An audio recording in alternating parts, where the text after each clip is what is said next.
today, the anger that you are seeing in me today, ये केवल इसलिए है क्योंकि उनके एक सदस्य ने कहा है कि भले ही हमारी पॉलिटिकल पार्टीज के बीच में, ये 26 पॉलिटिकल पार्टीज के बीच में कितने भी डिफरेंसेस क्यों ना हो, मगर सनातन को मिटाना, हिंदू धर्म को मिटाना, ये हमारा परम लक्ष्य है, एक लक्ष्य है जिस पर हम सब एक मत हैं। आप बताइए, अगर किसी और धर्म के लिए, किसी और पंथ के लिए ऐसे शब्द का प्रयोग किया गया होता तो आज पूरे विश्व में हाहाकार मच गया होता।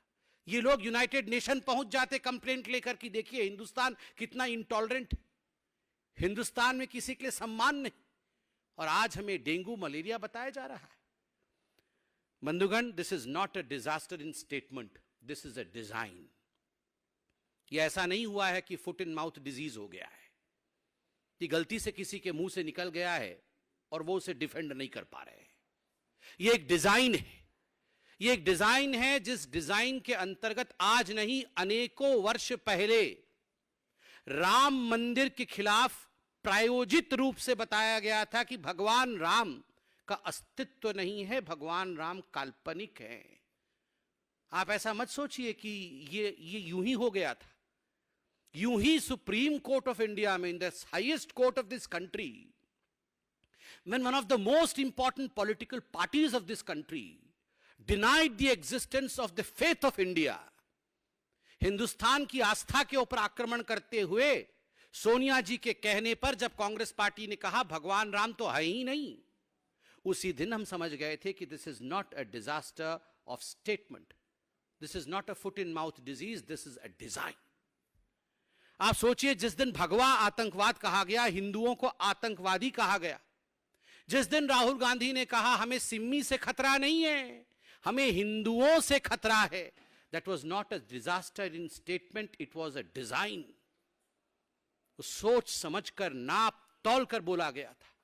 जब राहुल गांधी विदेशों में जाकर मुस्लिम ब्रदरहुड के साथ कंपेयर करते हैं, आईएसआईएस के साथ हिंदुओं का कंपेयर करते हैं, तो याद रखिए यह कोई कंट्रोवर्सी नहीं है, यह कोई कंट्रोवर्शियल स्टेटमेंट नहीं है, यह डिजाइन है, यह सोच समझकर दिया गया बयान है।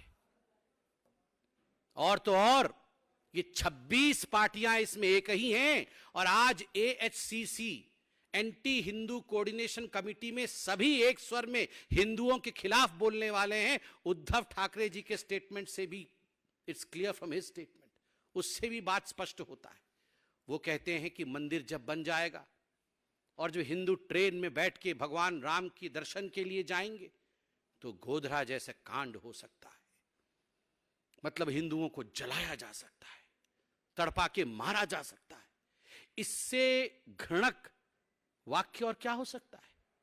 हम भगवान राम का दर्शन करने जाएंगे, भव्य राम मंदिर बन रहा है, और आप कहेंगे कि गोधरा हो सकता है, और आम आदमी पार्टी उसका समर्थन कर रही कि उद्धव जी बहुत बड़े नेता हैं, कुछ कह रहे हैं तो सोच समझकर कह रहे हैं, गोधरा हो सकता है। अरविंद केजरीवाल जी, क्यों? आप तो बड़ा ढोंग रचाते हैं कि मैं तीर्थ यात्रा पे लोगों को भेज रहा हूं।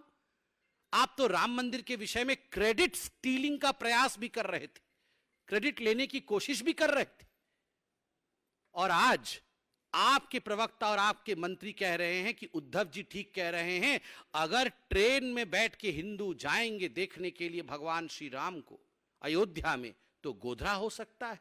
उद्धव जी का समर्थन कर रहे हैं। समाजवादी पार्टी कह रही है रामचरितमानस को पढ़ना नहीं चाहिए। जिस प्रकार के घृणक शब्दों का प्रयोग श्री रामचरितमानस के लिए उपयोग कर रही है समाजवादी पार्टी, ना कहे तो भला जिह्वा पे नहीं आ सकता है।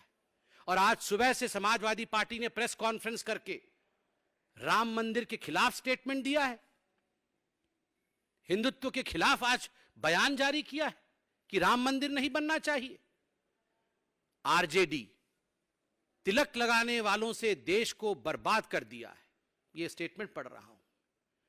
कल का स्टेटमेंट है उनके एक बहुत बड़े कद्दावर नेता का कि इस देश को यदि किसी ने बर्बाद किया है तो तिलक लगाने वालों ने बर्बाद किया है। आप और हम जब एग्जाम लिखने जाते हैं, आप और हम और हमारे बच्चे जब परीक्षा लिखने जाते हैं, तो हमारी माएं हमारे ललाट पर विजयी भव करके तिलक लगाती हैं।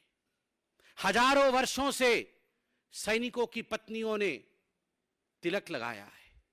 हजारों वर्षों से ईश्वर को याद करते हुए हमारे बुजुर्गों ने हमारे ललाट पे तिलक लगाया है। हमने इस देश को बर्बाद किया है।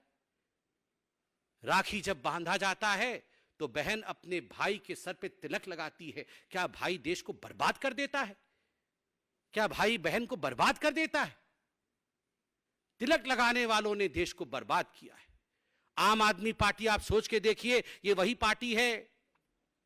अरविंद केजरीवाल जी ने ट्वीट किया था, स्वस्तिक चिन्ह के पीछे एक व्यक्ति झाड़ू लेके पड़ा हुआ था, इस देश से स्वस्तिक चिन्ह को मिटाना है।